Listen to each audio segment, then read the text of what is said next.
Hello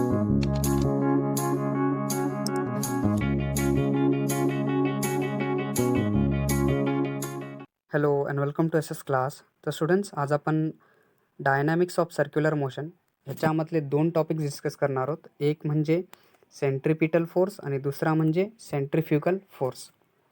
तर centripetal force पहिले आपण डिस्कस करून घेऊ की एक्झॅक्टली सेंट्रिपिटल फोर्स का म्हटला जातो आणि सेंट्रिपिटल फोर्स आहे काय नेमका आणि हा कसा काम करतो. कारण हे डोक्यामध्ये समजतच नाही किंवा हे येतच नाही की एक्झॅक्टली हा फोर्स लागतो कुठे आणि कसा लागतो. ठीक आहे ना. तर समजून घ्या पहिले याची डेफिनेशन काय आहे की force acting on a particle, म्हणजे ह्या पार्टिकलवरती फोर्स लागतोय. That is particle performing circular motion. ठीक आहे, म्हणजे पार्टिकलवरती फोर्स लागतोय, पार्टिकल सर्क्युलर मोशन परफॉर्म करतोय along the radius of the circle and directed toward the centre of the circle. म्हणजे गोष्ट हीच आली की ऑब्जेक्ट आहे. ठीक आहे, म्हणजे हे सर्कल आहे आणि ह्या सर्कलमध्ये हा पार्टिकल आहे. ठीक आहे, ह्या पार्टिकलवरती ठीक आहे एक फोर्स लागतोय. ठीक आहे, एक फोर्स कसा लागतोय along the radius towards the centre of the circle, सर्कलकडे लागतोय. म्हणजे याच्याकडे एक लिनियर वेलॉसिटी असायला पाहिजे. ही गोष्ट कशी आली? फॉर एक्झाम्पल, जर पार्टिकल सर्क्युलर मोशन परफॉर्म करेल तर म्हणजे आपल्याला हेच समजतं की तो सर्कलमध्ये गोल गोल फिरतोय. पण तो फिरतो कसा, याच्यावरती फोर्स कसा ॲप्लाय होतो, सेंट्रिपिटल कसा ॲप्लाय होतो.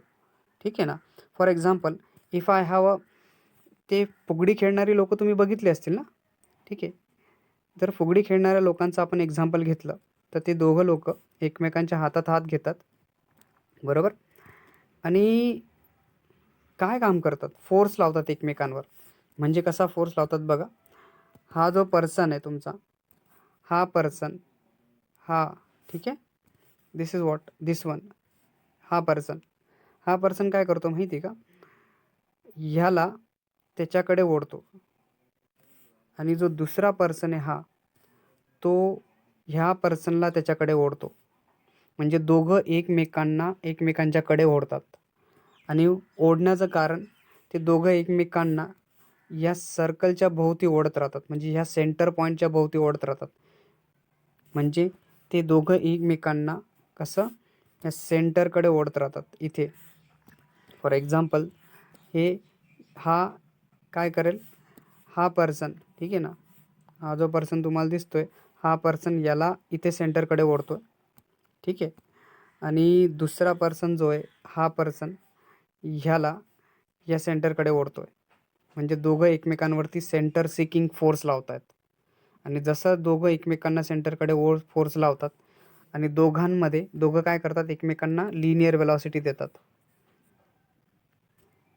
जर ह्यांचं एक्झाम्पल आपण पॉईंटने घेतलं तर हा एक पॉईंट आहे आणि हा दुसरा पॉईंट आहे. हा पॉईंट ह्याला इकडे ओढतोय.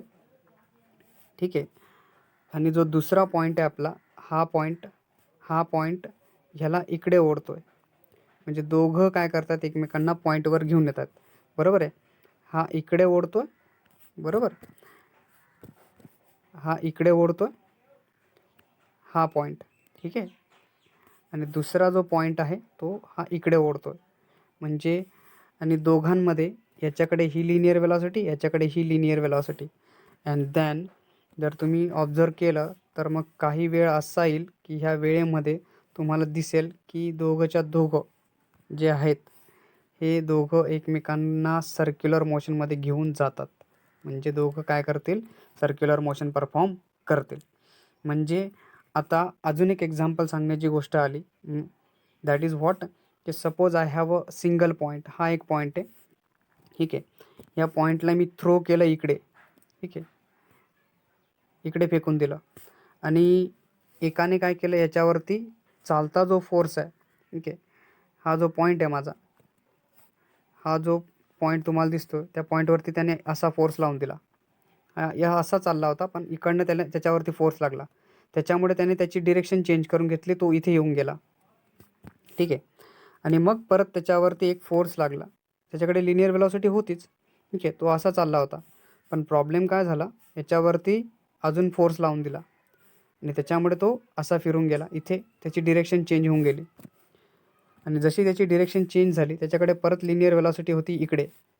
परत मी त्याच्यावरती फोर्स लावून दिला इकडनं, त्याने परत त्याची डिरेक्शन चेंज करून घेतली, तो असा येऊन गेला. त्याच्याकडे परत लिनियर वेलॉसिटी होती, परत त्याच्यावरती एक फोर्स लागला असा. परत त्याने त्याची डिरेक्शन चेंज करून घेतली, परत त्याच्याकडे लिनियर वेलॉसिटी होती आणि अजून मी त्याच्यावरती फोर्स लावून दिला, तो असा टर्न होऊन गेला, जो इथे येऊन गेला. इथे येऊन गेला हा फोर्स. जर तुम्ही नीट ऑब्झर्व केलं तर तुम्हाला समजेल की ह्याच्यामध्ये जी गोष्ट घडली, ह्याच्यामध्ये जे काही घडलं तर ते एक होतं सर्क्युलर मोशन. आणि हाच जो फोर्स आहे, जो सेंटरकडे ओढतो प्रत्येक पॉईंटला, प्रत्येक पार्टिकलला, प्रत्येक पॉईंटवरती त्या पार्टिकलला, तर तो फोर्स असतो आपला सेंट्रिपिटल फोर्स. म्हणजे ह्या फोर्सलाच म्हटलं जातं centre seeking force. That is force providing this acceleration. म्हणजे the force acting on a particle performing circular motion, the radius of the circle and directed toward the center of the circle is called a centripetal force. बरेचसे question तुमच्या माइंडमध्ये arise होत असतील. For example, सनच्या अराउंडमध्ये फिरणारे planet, मग यांच्यामध्ये पण तो force असतो का? हा असतो. एका दोरीला बांधलेला दगड जो सर्क्युलर मोशन परफॉर्म करतो, ह्याच्यामध्ये पण तो फोर्स असतो का? हा असतो. एक गाडी जी रस्त्यावर चाललेली आहे, त्या गाडीमध्ये पण असा फोर्स असतो का? हो असतो. ज्यावेळेस ती टर्न घेईल रोडवरती, त्यावेळेस पण तिच्यामध्ये असा फोर्स असतो का? हा असतो असा फोर्स. आणि फुगडी खेळणाऱ्या त्या दोघं लोकांमध्ये पण असा फोर्स असतो, ज्याला सेंट्रिपिटल फोर्स म्हटलं जातं. पण जर इथे कन्सेप्ट समजण्याचा प्रयत्न केला तर मला एक ॲक्सेलरेशन समजावं लागतं, ज्या ॲक्सेलरेशनला म्हटलं जातं radial acceleration, to change the direction of particle. पार्टिकलच्या डिरेक्शनला चेंज करायची असेल तर रॅडियल ॲक्सेलरेशनची गरज पडते, बरोबर. कारण मागच्याच लेक्चरमध्ये आपण बोललो होतो रॅडियल ॲक्सेलरेशनबद्दल, ठीक आहे ना.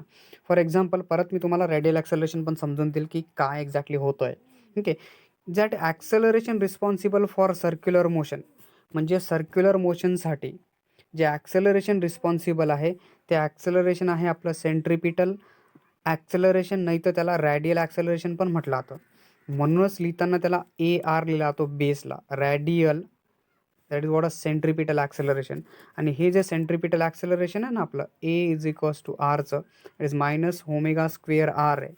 प्रॉब्लेम असा आहे की एका सर्कलमध्ये ज्यावेळेस पार्टिकल आहे, ठीक आहे, हा जो पार्टिकल तुम्हाला इथे दिसतोय, इथे मायनस साईन आली. मायनस साईनचा प्रॉब्लेम काहीच नाही आहे. हा मायनस साईन जो तुम्हाला दिसतोय, दिस इज वॉट की रेडियस वेक्टर जो आहे आपला, हा रेडियस वेक्टर हा इकडे आहे, ठीक आहे. आणि जो सेंट्रिपिटल फोर्स आहे आपला, तो फोर्स तुमचा इकडे चालला जातो. आणि म्हणून रॅडियल ॲक्सेलरेशन म्हणजे सेंट्रिपिटल रॅडियल ॲक्सेलरेशनचा, ठीक आहे, radial acceleration and centripetal radius vector, या दोघांची डिरेक्शन वेगवेगळी असल्यामुळे ह्याला लिहिताना मी -AR म्हणजे radial acceleration, centripetal acceleration is equals to minus omega square R आहे. ओमेगा म्हणजे तुम्हाला माहिती आहे आता, हा ओमेगा तुमचा आहे अँग्युलर वेलॉसिटी. काय? हा अँग्युलर वेलॉसिटी. तर अशी अँग्युलर वेलॉसिटी त्याच्यामध्ये आपल्याला एक असं ॲक्सेलरेशन जे सर्क्युलर मोशनसाठी रिस्पॉन्सिबल आहे. सर्क्युलर मोशनची रिस्पॉन्सिबिलिटी कोणावरती? ती रॅडियल ॲक्सेलरेशनवरती रिस्पॉन्सिबिलिटी आहे. जर रॅडियल ॲक्सेलरेशन सर्क्युलर मोशनसाठी रिस्पॉन्सिबल असेल, तर रॅडियल ॲक्सेलरेशनसाठी पण कोणीतरी रिस्पॉन्सिबल पाहिजे ना. रॅडियल ॲक्सेलरेशनची पण रिस्पॉन्सिबिलिटी कोणीतरी घ्यायला पाहिजे. मग अशी रिस्पॉन्सिबिलिटी घेणारा आपला फोर्स असतो सेंट्रिपिटल फोर्स. म्हणजे जो फोर्स प्रोव्हाइडिंग धिस ॲक्सेलरेशन, म्हणजे हे ॲक्सेलरेशन, ज्या ॲक्सेलरेशनमुळे सर्क्युलर मोशन परफॉर्म होते, त्या ॲक्सेलरेशनला जो जबाबदार आहे, तो जबाबदार म्हणजे आपला सेंट्रिपिटल फोर्स. आणि असा सेंट्रिपिटल फोर्स ज्याला आपण म्हणतो that is -m omega square into R. For example, force is equals to mass into acceleration आहे, हा फोर्स आहे, ठीक आहे. मास, त्या पार्टिकलचा मास. ॲक्सेलरेशन कोणतं आहे आपलं? दॅट इज हे ॲक्सेलरेशन जे आपण तुम्हाला सांगतो आहे मी MAचं, ॲक्सेलरेशन बघा, मास आलं, ॲक्सेलरेशन आपलं minus omega square into R, equals to minus sign common काढा जरा, M omega square into R हा आहे तो फोर्स. आणि हा फोर्स कोणाला रिस्पॉन्सिबल आहे? ह्या फोर्समुळे ॲक्सेलरेशन प्रोड्यूस होतं आणि ह्या ॲक्सेलरेशनमुळे सर्क्युलर मोशन प्रोड्यूस होते. तर ही सगळी कन्सेप्ट जी आहे ती सेंट्रिपिटल फोर्समध्ये येते. ओके, सेंट्रिपिटल फोर्स काही दुसरा फोर्स नाही आहे, आपलाच फोर्स आहे, ज्याला force is equals to mass into ॲक्सेलरेशनच म्हटलं जातं. दुसरं काहीच नाही आहे याच्यामध्ये. That is the direction of this force. या फोर्सची जी डिरेक्शन आहे is along the radius toward the centre असतं, म्हणून त्याला सेंटर सिकिंग म्हटले जाते. म्हणजे अलॉंग द रेडियस म्हणजे ह्या रेडियसच्या अलॉंगमध्ये असेल आणि सेंटरकडे येईल, म्हणून त्याला सेंटर सिकिंग फोर्स म्हटला जातो. मग सेंटर सिकिंग फोर्स पण तुम्ही फॉर्म्युले पण लक्षात ठेवायला पाहिजे. That is radial acceleration minus omega square into R आणि centripetal force minus M omega square into R, हे वेक्टर फॉर्म आले त्याचे. ओके, तर जी मॅग्निट्यूड आहे अशा सेंट्रिपिटल फोर्सची ती असते आपली एम व्ही स्क्वेअर बाय आरच्या बरोबर. Okay, M V square by R. R आपला रेडियस वेक्टर आपल्याला सगळ्यांना माहिती आहे. M V square by R लिहिण्याचं कारण काहीच नाही, हाच आहे तुमचा minus M omega square into R. कारण आपलं एक रिलेशन आहे V is equals to R ओमेगाचं. ठीक आहे, आर जर मल्टिप्लाय असेल ओमेगाला तर हा डिवाइड होऊन जाईल व्हीला, म्हणजे V upon R is equals to omega होईल. तर हा ओमेगा बघा इथे जर रिप्लेस करून दिला मी तर तुम्हाला समजेल की equals to minus M omega म्हणजे व्ही अपॉन आर ब्रॅकेटचा स्क्वेअर इंटू आर होऊन जाईल. बरोबर, जर असं झालं तर अशा केसमध्ये आपल्याकडे जो फोर्स येईल, ठीक आहे, जो फोर्स आपल्याकडे येणार आहे तो फोर्स कसा असेल बघा बरं जरा आता याला. हा येईल आपला, दॅट इज नथिंग बट याचा व्हीचा स्क्वेअर होऊन जाईल minus M V square upon R square into R होऊन जाईल. ठीक आहे, इंटू आर. आर आणि हे कार कॅन्सल झाला तर राहिला काय तुमचा, that is M V square upon R. That is what, the M V square by R. हा आला तुमचा M V square by R. हा सेंट्रिपिटल फोर्स आहे तुमचा. ठीक आहे, ही गोष्ट लक्षात ठेवा सेंट्रिपिटल फोर्ससाठी. तर अशी concept, that is the word. हा म्हणजे तुम्ही म्हणतात ना की centripetal force, that is centripetal is not the same or a type of force. एक कुठलाही टाईपचा फोर्स बिर्स काहीच नाही आहे. ठीक आहे, ही एक प्रॉपर्टी आहे फोर्सची, फक्त त्याला नाव दिलेलं आहे सेंट्रिपिटल, म्हणजे सेंटरकडे जाणारा सेंटर सिकिंग फोर्स. म्हणजे तुम्ही म्हणतात की जसा ग्रॅव्हिटेशनल फोर्स आहे, जसा न्यूक्लिअर फोर्स आहे, तर असा विसा कुठलाही तो फोर्स नाही आहे. ही फक्त फोर्सची एक प्रॉपर्टी आहे ज्याला आपण सेंट्रिपिटल म्हणतो. काय म्हणतो आपण त्याला? Centripetal force. सो जेव्हाही सर्क्युलर मोशन परफॉर्म होते किंवा रोटेशनल मोशन होते, ओके, दॅट इज म्हणजे जेवढेही रिझल्टंट फोर्सेस होतात सगळे फोर्सेस, ठीक आहे, सर्क्युलर मोशनमध्ये जेव्हा पार्टिकल सर्क्युलर मोशन परफॉर्म करेल त्यावेळेस जेवढे कुठलेही रिझल्टंट फोर्सेस त्याच्यामध्ये बनतील, हे सगळे रिझल्टर फोर्सेस हे सेंट्रिपिटल फोर्सेसकडे जातात, म्हणजे सेंटरकडे येतात. जे always and all the forces आहेत हे सगळे कुठे येणार आहेत? सेंटरकडे येणार आहेत. बरोबर, म्हणजे सेंट्रिपिटल फोर्समध्ये जे कुठलंही जर मी रिझल्टंट काढला तर तो कुठे जाईल? तुमचा सेंटरकडे येईल. आणि हाच फोर्स रॅडियल ॲक्सेलरेशनसाठी रिस्पॉन्सिबल असतो आणि याच्यामुळे सर्क्युलर मोशन परफॉर्म होते, ज्या फोर्सला आपण रिअल फोर्स पण म्हणतो. सेंट्रिपिटल फोर्सला काय म्हटलं जातं? रिअल फोर्स म्हटलं जातो. So that is what, while performing a circular motion असेल किंवा रोटेशनल मोशन असेल, जे resultant of all real forces, सगळ्या रिअल फोर्सचा जर मी रिझल्टंट काढला, ठीक आहे, summation of F of X is equals to 0 और summation of F of Y equals to 0, हे रिझल्टंट फोर्सेस आहेत. तुम्ही म्हणणार रिझल्टंट फोर्सेस काय सर? तर प्रॉब्लेम काहीच नाही. रिझल्टंट फोर्सेस बघा, एखादा फोर्स जर काही अँगलमध्ये आला तर त्याला रिझॉल्व केला तर दोन ॲक्सिसमध्ये, एक एक्स ॲक्सिस आणि दुसरा वाय ॲक्सिस.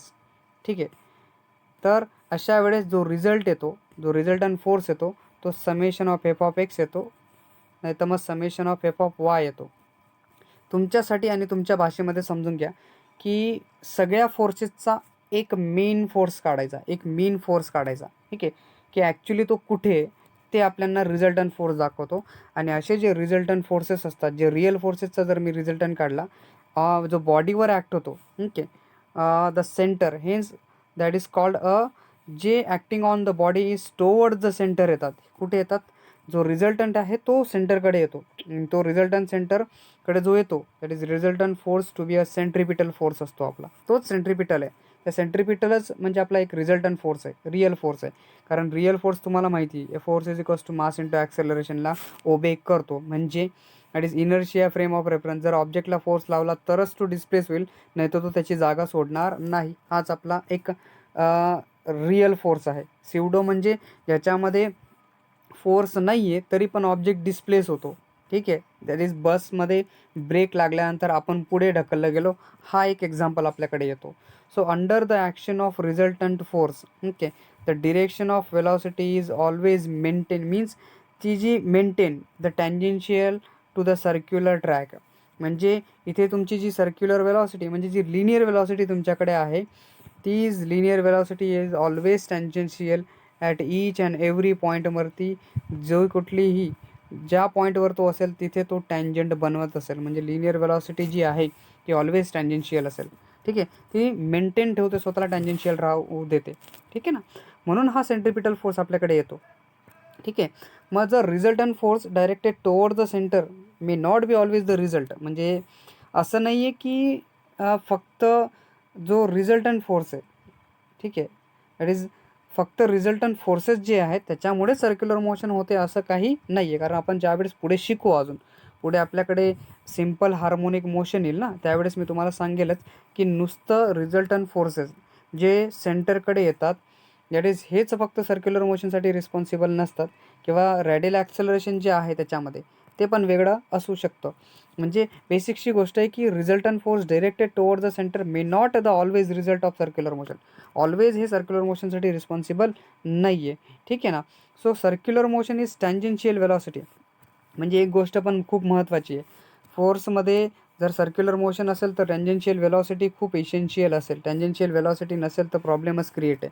म्हणजे समजा एक कन्सेप्ट आहे इथे दिसते तुम्हाला, एक सॅटेलाईट ना, तर ह्या सॅटेलाईटकडे टँजेन्शियल वेलॉसिटी नसती, बरोबर आहे ना, तर ती फिरली नसती की नाही. टँजेन्शियल वेलॉसिटी नाही आहे तर प्रॉब्लेम समजला असता का, ती डायरेक्ट खाली आली असती. म्हणजे टँजेन्शियल वेलॉसिटी किती महत्त्वाची आहे ही पण आपल्याला सेंट्रिपिटल फोर्स सांगून देतो. म्हणजे याच्याकडे टँजेन्शियल वेलॉसिटीज नाही आहे तर हा पुढे जाईल का? नाही, तो इथेच अटकून बसेल, सरकणार नाही. म्हणजे सेंट्रिपिटल फोर्स तो ओबे करणार नाही आहे.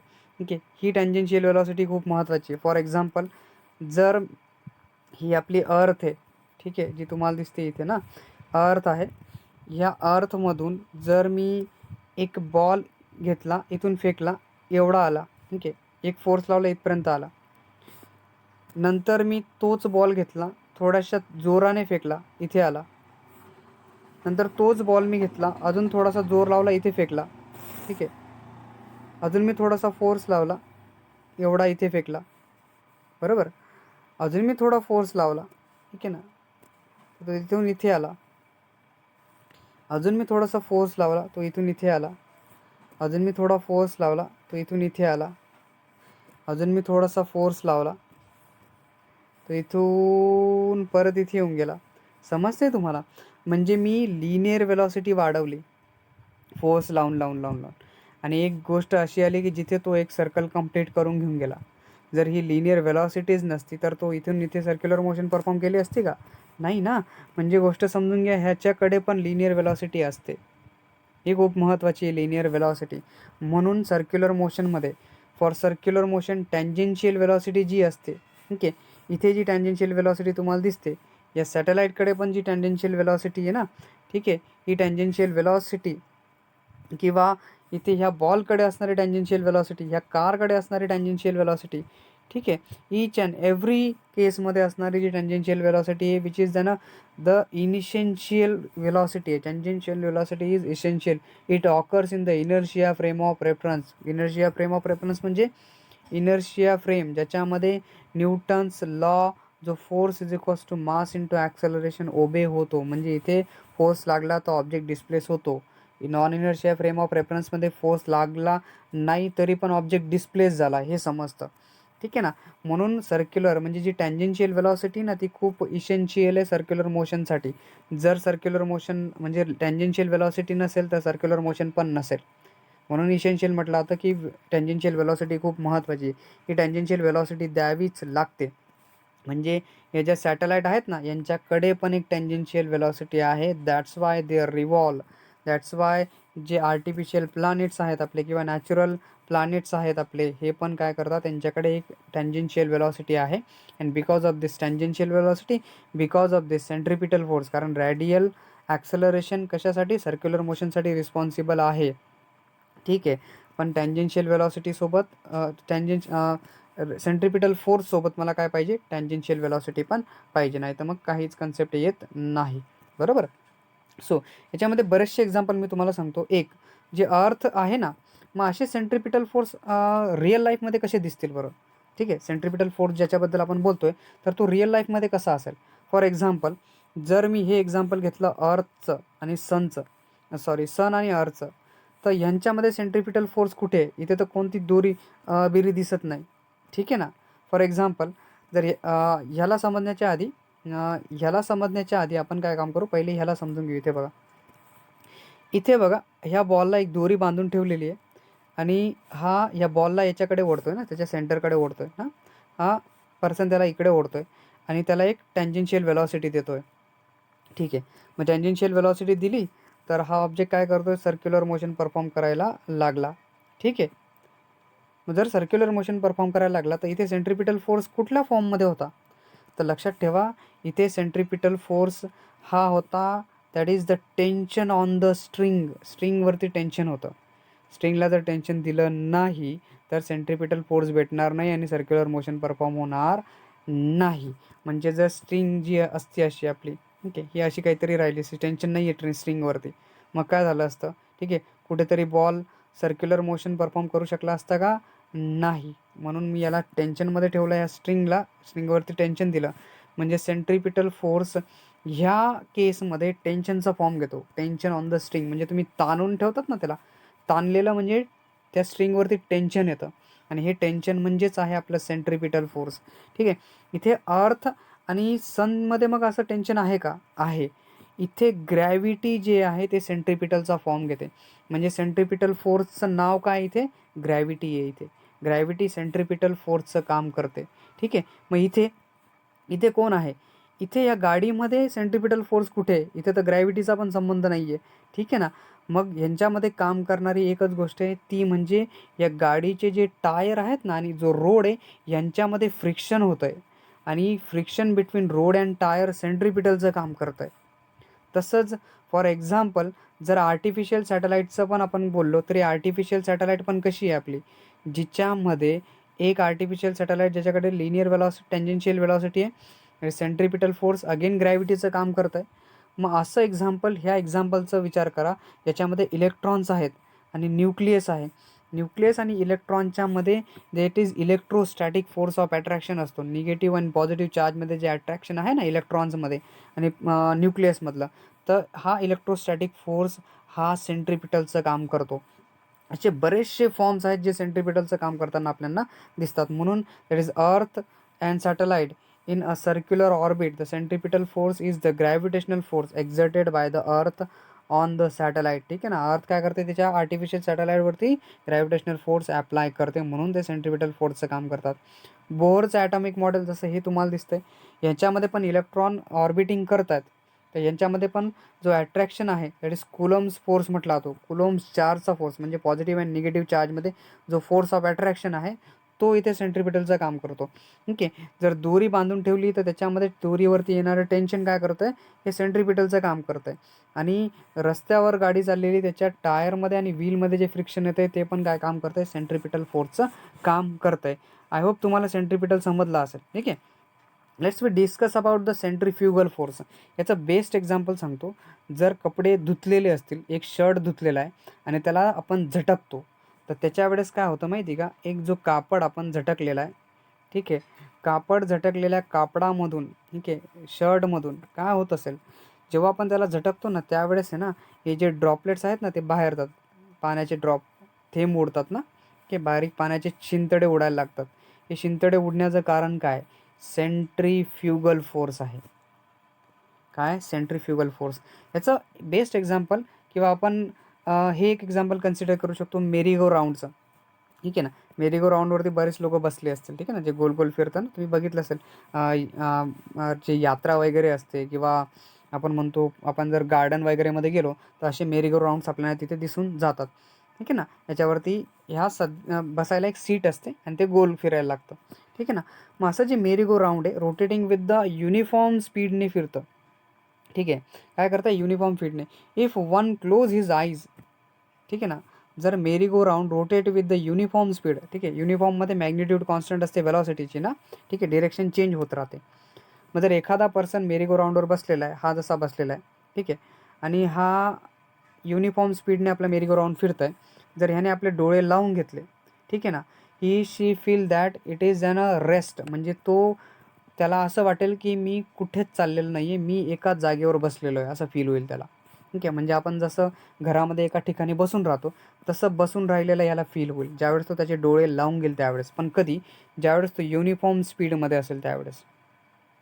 पण before going to reach the uniform circular motion, म्हणजे मेरी गो राऊंड हळूहळू हळूहळू त्याची स्पीड वाढवतो ना, आणि मग तो युनिफॉर्म सर्क्युलर मोशनमध्ये चालला जातो.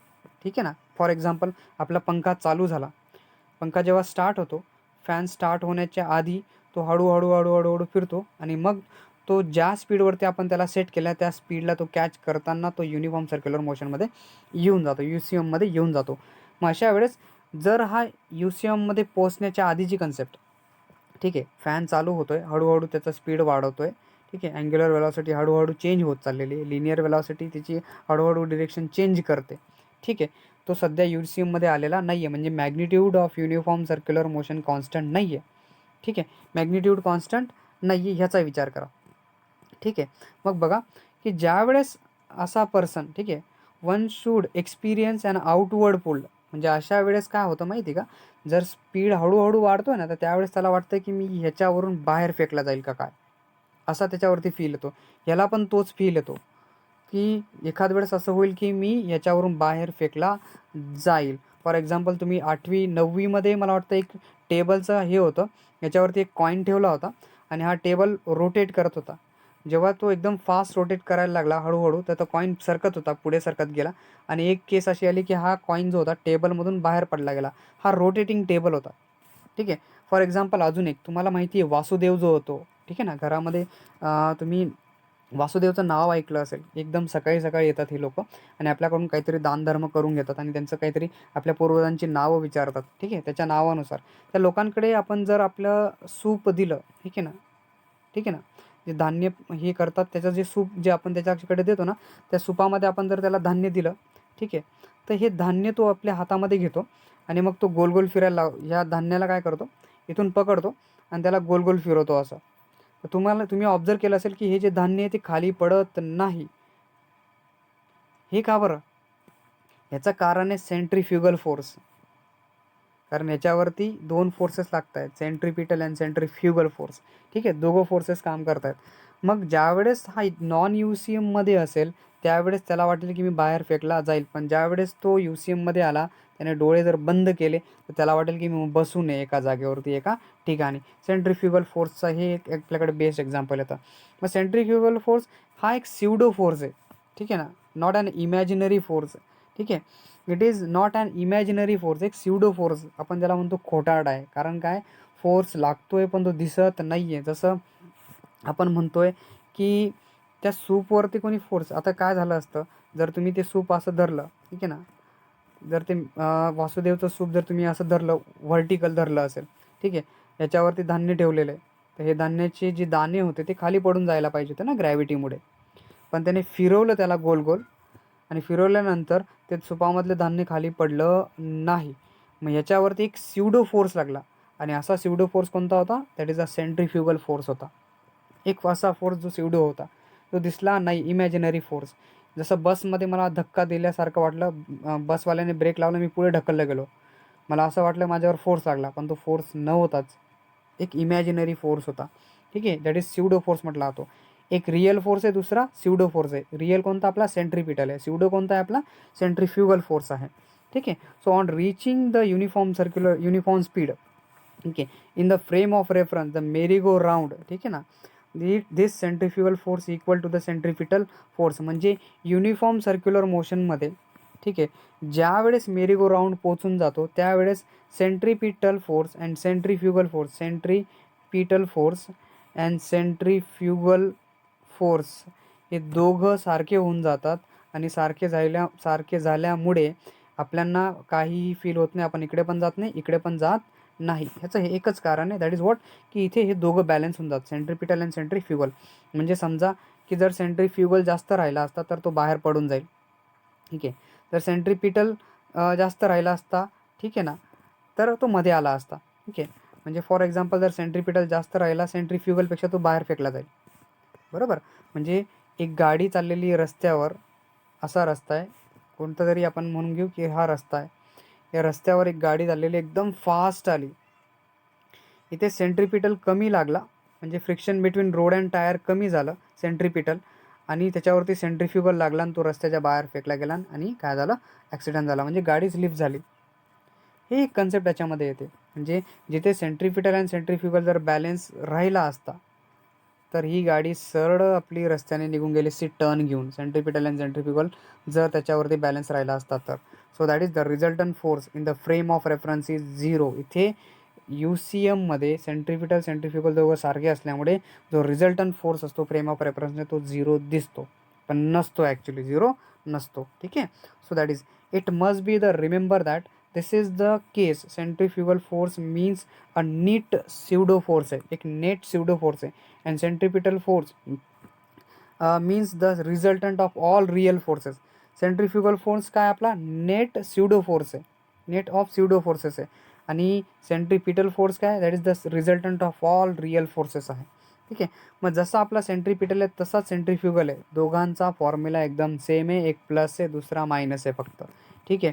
हा तुम्हाला दिसेल सेंट्रिपिटल जो मायनस आहे, काय तो मायनस, सेंट्रिपिटल फोर्स कसा आहे आपला मायनसमध्ये लागतो, that is CPF is equals to minus M omega square into R आहे, दुसरा M omega square into R आहे, कारण दोघं एकमेकांच्या अपोजिट डिरेक्शनमध्ये असतात, एक प्लस दुसरा मायनस असतो, म्हणून त्याचा formula M omega square R लिहिला जातो, MV²/R एम ओमेगा स्क्वेअर तुम्ही लिहू शकता, दोघं एकमेकांच्या वेगवेगळे असतात. अजून एक बेस्ट एक्झाम्पल, या बकेटमध्ये पाणी भरा आणि असं गोल गोल फिरून दाखवा. तुम्हाला वाटेल की इथून हे जे पाणी भरलेलं बकेट आहे ना, हे पाणी खाली पडून जायला पाहिजे होतं, पण हे खाली पडत नाही. जर एक युनिफॉर्म स्पीड जर असेल तर त्या केसमध्ये हे पाणी खाली पडणार नाही. जर सेंट्रिफ्युगल जास्त राहिला, ठीक आहे, म्हणजे दोघं जर बॅलन्स राहिले तर हे पाणी इथेच राहील तुमचं, ठीक आहे. आणि जर ह्याला छिद्र पाडून दिला आणि खूप जास्त सेंट्रिपिटल वाढून दिला तर छिद्राने पाणी बाहेर निघायला लागेल, खूप जास्त जर झाला तर. पण जर जिथे दोघं बॅलन्स असतील त्या केसमध्ये हे पाणी ह्या बकेटमध्येच राहून जाईल. नाही तर मग जर सेंट्रिफ्युगल बॅलन्स नाही झाला तर मग तुम्हाला ओलं होणं पक्कं आहे, पाणी अंगावर पडून जाईल. तर ही एक कन्सेप्ट येते bucket, it is full of water rotating in the vertical forces, ठीक आहे, वर्टिकल सर्क्युलर मोशन आहे पर्टिक्युलर स्पीडमध्ये, so the water does not fall. So this is because the weight of the water in the water is balanced by the centrifugal force. म्हणजे mg हे लागतंय पाण्याचं वजन, पाण्याचं वजन कोण बॅलन्स करतंय, that is M omega square into R, म्हणजे सेंट्रिफ्युगल फोर्स त्याला बॅलन्स करतोय. म्हणून हे पाण्याचं जे पाणी आहे ना ते बकेटमध्ये टिकून ठेवलेलं आहे, ठीक आहे. हे सेंट्रिपिटल अँड सेंट्रिफ्युगल फोर्सेस आहेत, ठीक आहे. इथे तुम्हाला 2 एक्झाम्पल दिले होते, हे example based on our topics होते. पहिल्या लेक्चर आणि दुसऱ्या लेक्चरच्या मध्ये जे टॉपिक्स होते त्याच्यावरती बेस हे दोघं एक्झाम्पल्स होते. तुम्हाला एक्सरसाइजमध्ये दिलेले ते एक्झाम्पल, मला वाटलं की हे मध्येच सॉल्व करून घेऊ आपण, मध्येच सॉल्व करून ठेवलेले आहेत मी, ठीक आहे. मी समजून देतो कारण माझ्याकडे तेवढं हे नाही आहे, मी त्याला डायरेक्टली सॉल्व करू शकतो, ठीक आहे. सॉल्व करण्यासाठी मला इथे थोडंसं हे बोर्ड पाहिजे होता याच्यासाठी ॲक्च्युली, ठीक आहे. So let me try to understand what will be happen here. इथे काय झालं आहे माहिती आहे का, somehow and ant is stuck on the rim, म्हणजे एक रीम आहे, ठीक आहे. आणि ह्या रीमवरती ना एक छोटीशी ॲन्ट, ठीक आहे, आपण तिला मुंगी म्हणतो, मुंगी याच्यावर चिपकून बसलेली आहे, ठीक आहे, याच्यावर मुंगी चिपकून गेलेली आहे, ठीक आहे. ही ॲन्ट याच्यावर बसून गेलेली आहे आणि ही रीम फिरते, ठीक आहे, ही रीम फिरते, एवढं समजून घ्या. म्हणजे मग बघा की एक ॲन्ट आहे जी स्टक झालेली रिमवरती. ठीक आहे, कशावरती? एका रिमवरती. That is ant stuck on the rim. ठीक आहे, कशावरती? चिकटलेली आपल्या रिमवरती आहे. गाडीच्या रिमवरती ही ॲन्ट चिपकून बसलेली आहे. ठीक आहे. सो दॅट बायसिकल आहे, तिचं डायमीटर आहे 1 मीटरचं. म्हणजे जी रिम आहे ना बायसिकलची, तिचं डायमीटर 1 मीटर. हे पूर्ण जे डायमीटर ते 1 मीटरचं आहे. एवढं इथून एवढं जे डिस्टन्स आहे ते 1 मीटरची रिम आहे पूर्ण. ठीक आहे. So while the bicycle is on central stand. गाडी कशी आहे? सेंट्रल स्टँडवरती लावून, मेन स्टँडवर लावून ठेवलेली आहे. ठीक आहे. The set into the rotation. ठीक आहे. And it attend. ती ड्रीम फिरते. ठीक आहे. ती जी रोटेशन आहे, ठीक आहे, that is the rotation it attain the frequency 2 revolution per second in 10, म्हणजे 2 revolution per second in 10 second. 10 सेकंदामध्ये फ्रिक्वेन्सी दिलेली त्यांनी 2 रिव्हॉल्युशन एका सेकंदामध्ये. ठीक आहे. इन 10 सेकंडसाठी टाईम काय? 10 सेकंडचा टायमिंग आहे. So with uniform angular acceleration. Acceleration कसं? युनिफॉर्म अँग्युलर ॲक्सेलरेशन आहे. मग आपल्याला इथे फाइंड आउट काय काय करायचं आहे? Number of revolution complete by the ant. 10 सेकंदामध्ये ती ॲन्ट किती रिव्हॉल्युशन कंप्लीट करेल. ठीक आहे. And time taken by the first complete revolution. म्हणजे एक ॲन्ट इथे बसलेली ना, ती एक चक्कर किती वेळेमध्ये मारून येईल. And first the time taken bye it for the first complete revolution and the last complete revolution. पहिला आणि शेवटच्या मधला टाईम पण आपल्याला काढून घ्यायचा आहे. मग इथे बघा आपण काय काय आपल्याला दिलेलं काय त्याच्यावरती विचार करू. पहिले तर डायमीटर दिलेलं आहे रिमचं किती येते. रेडियस झाली त्याची 0.5. 1 मीटर म्हणजे एकचा डायमीटर काय असतं आपलं? रेडियस काय असते आपली? रेडियस इज इक्वल्स टू डायमीटरच्या अर्धी असते. तर ही झाली 0.5 मीटरची रेडियस तुमची. ठीक आहे. इनिशियल फ्रिक्वेन्सी 0, कारण जर बायसिकल स्टार्ट होईल त्यावेळेस थोडी ना त्याच्यामध्ये काही फ्रिक्वेन्सी असेल. म्हणजे किती चक्कर मारेल हे नाही माहिती ना आपल्याला. ती 0 आहे. इनिशियल अँग्युलर वेलॉसिटी पण 0 असेल ना. ठीक आहे. सुरुवात 0 पासूनच होते ना. तर इनिशियल आपण इथे सुरुवात 0 पासून करतोय. ठीक आहे. काही केसमध्ये सुरुवात 1 to 3.5 1 to or 3 पासून पण होईल. काही पण असू शकतं. ठीक आहे. पण आपली जी सुरुवात आहे इथे ती 0 पासून होते. ठीक आहे. आणि नंतरची जी अँग्युलर जी फ्रिक्वेन्सी दिलेली आहे, ठीक आहे, दॅट इज 2 RPS दिलेली आहे. Revolution per second. एका सेकंदामध्ये 2 रिव्हॉल्युशन कंप्लीट होत आहेत. तीच असते आपली फ्रिक्वेन्सी. ठीक आहे. रिव्हॉल्युशन पर सेकंडलाच म्हटलं तर टाईम मीन्स अ फ्रिक्वेन्सी. ठीक आहे. एका सेकंदामध्ये किती रिव्हॉल्युशन होतात त्याला फ्रिक्वेन्सी म्हटलं जातं. म्हणून 2 रिव्हॉल्युशन आहेत आपल्याला फायनल दिलेली. ठीक आहे. फायनल अँग्युलर वेलॉसिटी पण जी दिलेली आहे 2πn आहे आपल्याकडे. 2πn म्हणजे आपण काढू शकतो. फॉर्म्युला आहे ना आपला ओमेगा इज इक्वल्स टू 2πnचा फॉर्म्युला. एन तर माहिती आहे आपल्याला 2 आहे असं. जर 2 आणि 2ला मल्टिप्लाय करून घेतलं तर आपल्याकडे 4 येऊन जातील. ठीक आहे ना. म्हणजे 2πn इक्वल्स टू 2π इंटू 2, 2 2 जा 4π येऊन जाईल. इज 4π रॅडियन पर सेकंदची अँग्युलर वेलॉसिटी फायनल असेल. आणि टाईम काय दिलेला आहे? 10 सेकंदाचा टाईम दिलेला आहे. आपल्याला काही फॉर्म्युले माहिती पाहिजे. एक म्हणजे acceleration, angular acceleration is equals to final angular velocity minus initial angular velocity upon time. ठीक आहे. एक रिलेशन आपण जे म्हणतो kinematic equation, theta is equals to omega initial angular velocity into time plus half into angular acceleration into टाईमचा square. हा एक रिलेशन आपल्याला माहिती पाहिजे. नंबर ऑफ रिव्हॉल्युशनसाठी थिटा अपॉन 2πचं रिलेशन आपल्याला माहिती पाहिजे. आणि ह्या एक्झाम्पलमध्ये सॉल्व काय करायचं आहे? टोटल नंबर ऑफ रिव्हॉल्युशन आपल्याला सॉल्व करायचे आहे 10 सेकंदासाठी. ठीक आहे. 10 सेकंदामध्ये किती रिव्हॉल्युशन होतात आणि टाईम पहिल्या रिव्हॉल्युशनमधला आणि लास्ट रिव्हॉल्युशनमधला टाईम आपल्याला काढायचा आहे. That is the time taken for first revolution and the last रिव्हॉल्युशनसाठी हा टाईम आपल्याला इथे फाइंड आउट करून घ्यायचा आहे. ठीक आहे. मग सगळ्यात पहिले आपण अँग्युलर ॲक्सेलरेशनचा फॉर्म्युला यूज करून घेऊ. That is what? Omega minus omega 0 upon final minus initial upon time T ना. ठीक आहे. तर ह्याला आपण यूज केलं तर आपल्याकडे ओमेगा होता 4π, हा होता 0. ठीक आहे. आणि टाईम होता 10 सेकंदाचा. म्हणजे अँग्युलर ॲक्सेलरेशन किती झालं? इथे बघा 4π अपॉन 10 आहे ना.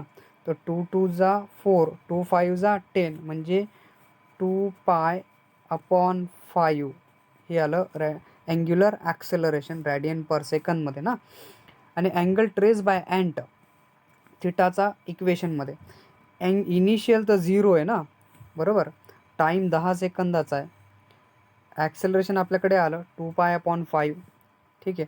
टाईम पण आपल्याला माहिती आहे 10चा स्क्वेअर येऊन जाईल, 10चा स्क्वेअर. ठीक आहे. हा तर 0 होऊन जाईल, 10 × 0 0. ठीक आहे. इथे काय आलं तुमचं 2ने कॅन्सल करून दिला. ठीक आहे. 5 हा 10 आहे ना, बरोबर आहे. मल्टिप्लायचा 10 × 10 10चा स्क्वेअर, बरोबर. मग इथे आला आपल्याकडे 5π/5 हा आला, बरोबर. आणि त्याच्यानंतर 5 2 जा 10 करून घेतला तर 2 × 10 आपला 20π रॅडियन येऊन जाईल, बरोबर आहे. म्हणजे अँगल किती ट्रेस करते तर 20π रॅडियन एवढा अँगल काय करते, ट्रेस करते. अँगल ट्रेस बाय इथे होती, इथे आल्यानंतर अँगल ट्रेस करते, दॅट इज ॲक्सेलरेशनला, दॅट इज 220π एवढा अँगल ट्रेस करते थिटा, बरोबर. एवढा अँगल कोण ट्रेस करते, ट्रेस करते. ठीक आहे. मग बघा पुढे, that is the total number of रिव्हॉल्युशनची गोष्ट आली. तुम्हाला फॉर्म्युला सांगत होतो मी, n = θ/2π. थिटा आता माहिती झाला. आता 20/2π, पायने पायला कॅन्सल करून द्या, हे दोघं कॅन्सल झाले. 2 1 जा 2 म्हणजे हे आले 10. नंबर ऑफ रिव्हॉल्युशन किती झाल्या, 10 रिव्हॉल्युशन झाल्या टोटल. ठीक आहे. हे 10 रिव्हॉल्युशन आपल्याला दिलेल्या पाण्यात, बरोबर. मग पहिली रिव्हॉल्युशनसाठी थिटा किती आहे, 2π आहे ना. ठीक आहे. अँगल किती ट्रेस करते, 2π रॅडियन एवढा फर्स्ट रिव्हॉल्युशन. मग फर्स्ट रिव्हॉल्युशनमध्ये initial angular velocity 0, time T आहे आपला हाफ अल्फा टी स्क्वेअर येऊन जाईल. मग हे थिटा किती आहे, 2πचा थिटा आहे, बरोबर. आणि इनिशियल तर 0 आहे, बरोबर. हा 0 होऊन जाईल. 2ला आपण कॅन्सल करून घेऊ, कारण अल्फा आपला 2π/5 होता. ठीक आहे. T1चा स्क्वेअर, टाईम T1 आपल्याला काढायचा आहे, फर्स्ट रिव्हॉल्युशनसाठी टाईम काढायचा आहे ना. मग T1 काढायचा आहे त्याच्यासाठी. मग 2 तर 2 कॅन्सल करून घेतला, आपला हा 0 झाला. π/5 × T1 स्क्वेअर येऊन गेला आपल्याकडे. T1 स्क्वेअर आला. मग नंतर हा जो पाय आहे तो पायने पाय कॅन्सल होऊन जाईल. हा 5 डिवाइड आहे, 2ला मल्टिप्लाय होऊन जाईल, 2 5 जा 10 आणि T1चा स्क्वेअर, बरोबर. जर T1चा स्क्वेअर आला, जर स्क्वेअर रूट करून घेतला आपण दोघं साईडमध्ये, स्क्वेअर रूट ऑन जर बोथ साईड केलं तर हा रूटमध्ये 10 चालला जाईल आणि हा T1 स्क्वेअर पण रूटमध्ये चालला जाईल.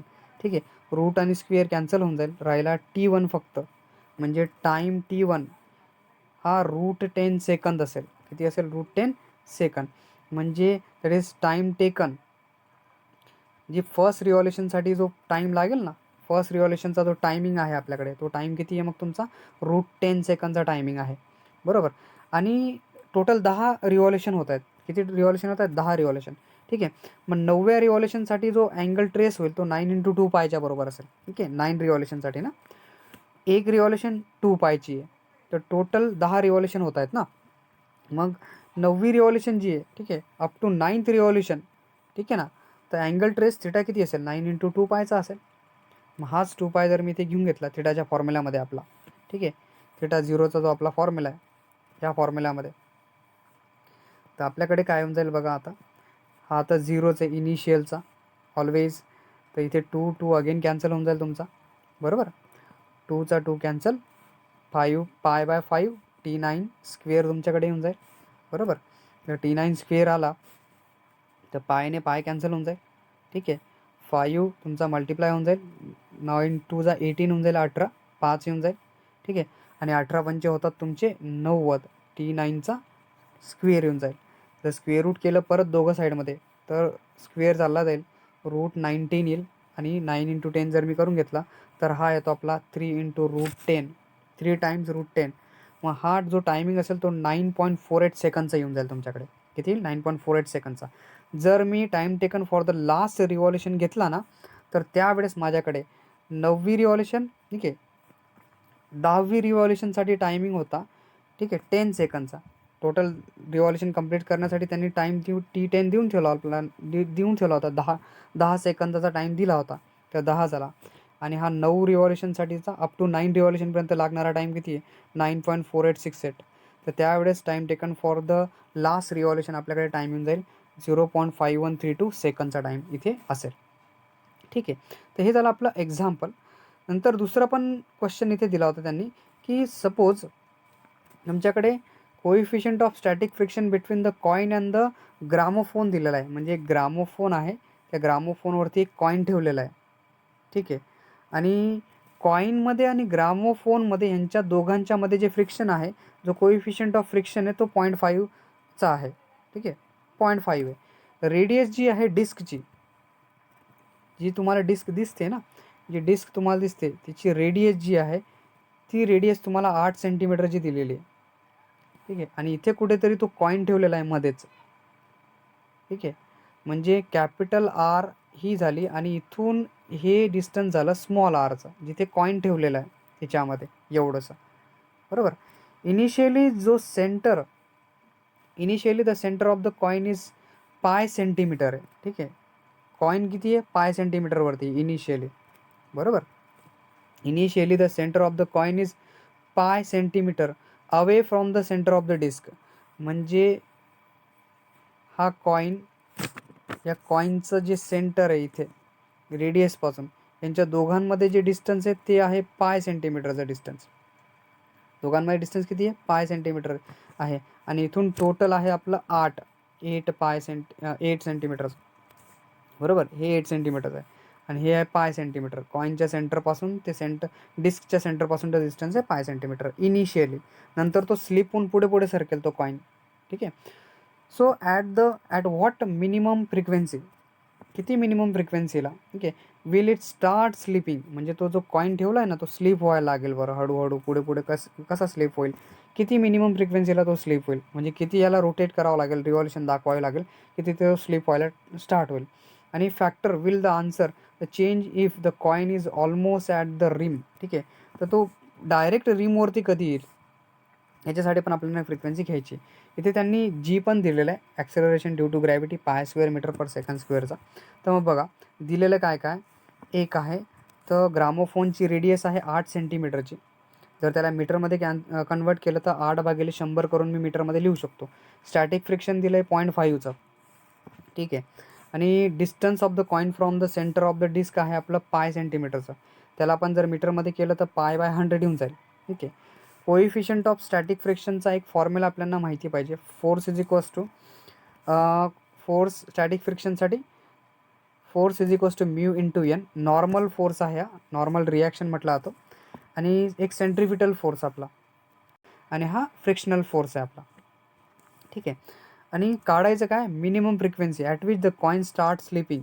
मिनिमम फ्रिक्वेन्सी जिथे कॉइन स्लीप व्हायला लागेल, इथून हळूहळू पुढे सरकायला लागेल, N1 काढायचं आहे. आणि factor by which the frequency changes.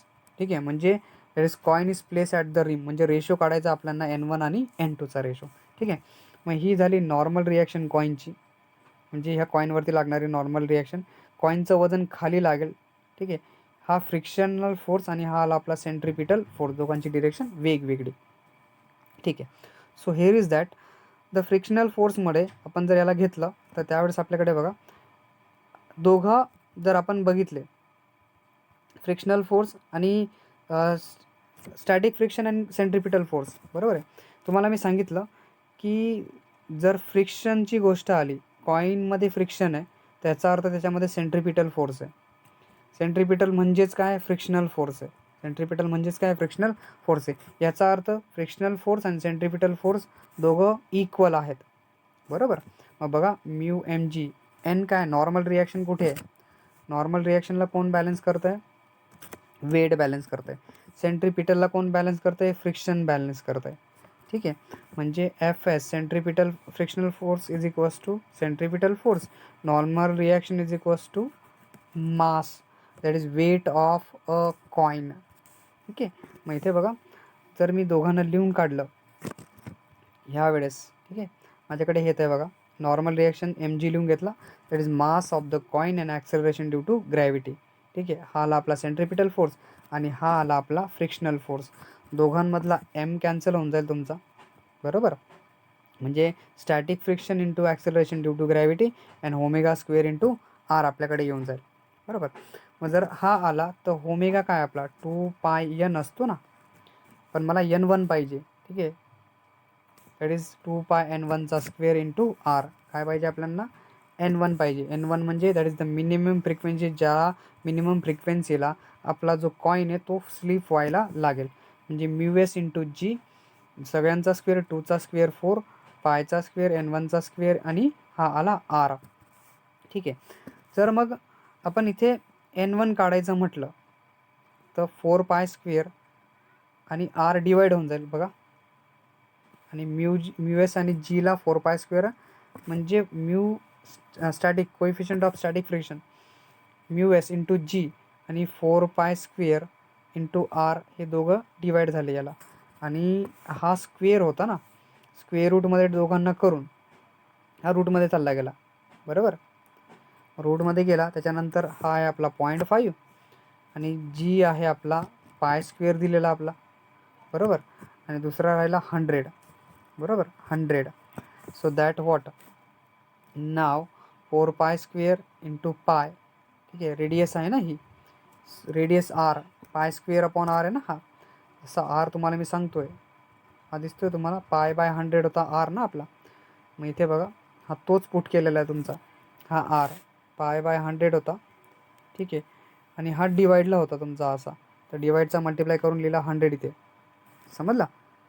मग बघा याच्यामध्ये तर पाय स्क्वेअरने कॅन्सल करून घेऊ आपण. म्हणजे 0.5 इंटू 100 येऊन जाईल. 100चा हा 50 होऊन जाईल तुमचा. 50 गुणिले 5, 0.5 इंटू 15 तुमचा येऊन जाईल. 0.5 इंटू 15 म्हणजे बेसिक येऊन जाईल तुमचा, दॅट इज वॉट 15 ना. बरोबर, मग इथे आला तुमच्याकडे पाय स्क्वेअर कॅन्सल, हा एक पाय आहे. ठीक आहे, हा इथे 2 येऊन जाईल, हा इथे 15 येऊन जाईल तुमचा. ठीक आहे, 15चा मग राहिला किती, 0.5चा अर्धा म्हणजे हा 25 झाला. बरोबर, 0.5 इंटू 5 बरोबर 50, तर हा येऊन जाईल तुमचा 25. आणि रूटमध्ये 25 जर टाकला तर येतो तुमचा 5. ठीक आहे, 25 कोणाचा स्क्वेअर आहे, 5चा, 5. आणि हा आला 1/2 पाय. आणि जर मी ह्याला सॉल्व करून घेतलं तर आम्हाला माझ्याकडे जी रिव्हॉल्युशन येईल n1 येईल, जी पहिली फ्रिक्वेन्सी आहे मिनिमम फ्रिक्वेन्सी, जिथे कॉईन स्लिप करायला लागेल ती असेल 2 रिव्हॉल्युशन पर सेकंडला हा स्लिप करायला लागेल. आणि राहिला त्यांच्या रेशोचा प्रॉब्लेम. ठीक आहे, त्यांचा जर रेशो आपण बघितला तर रेशो कुठे येतो आपला, that is both the case फ्रिक्वेन्सीची स्टॅटिक फ्रिक्शन सेम. ठीक आहे, दोघं सारखे आहेत ना. मग इथे बघा दोघांना मी लिहिलं ω1चा स्क्वेअर आणि ω2चा स्क्वेअर. हे तर दोघांसाठी सारखं आहे रे फ्रिक्शनसाठी, ω1 ω2. ठीक आहे, दोघांना जर इक्वेट करून घेतलं आपण, दोघांना इक्वेट केल्यानंतर आपल्याकडे दॅट इज ω1 आणि ω2 आहे. ठीक आहे, याचा आपण 4 pi square n1 square 4 pi square n2 square आला फक्त. मग दोघांमध्ये कॅन्सल काय झालं, 4 पाय स्क्वेअर कॅन्सल होऊन गेला तुमचा. ठीक आहे, आणि मग n2 अपॉन n1 दोघांचे स्क्वेअर होते, रूटमध्ये चालले गेले, म्हणजे R capital R upon small R upon capital R येऊन गेला. बरोबर, small R upon capital R लिहिला. आर होता पाय बाय 100 आणि हा होता 8/100. मग आला किती, रूट पाय बाय 8 म्हणजे 0.63 यांचा दोघांचा रेशो येऊन जाईल. बरोबर, हे दोघं एक्झाम्पल तुम्हाला यांनी इथे दिलेले होते. आय होप तुम्हाला लेक्चर समजलं असेल. जर लेक्चर समजलं तर प्लीज लाईक करायला विसरू नका. ठीक आहे, व्हिडिओ कंप्लीट बघायला विसरू नका आणि व्हिडिओला तुमच्या प्रत्येक मित्रापर्यंत शेअर करायला पण विसरू नका. ठीक आहे, so please like share and subscribe our channel. ठीक आहे, thank you for watching this video.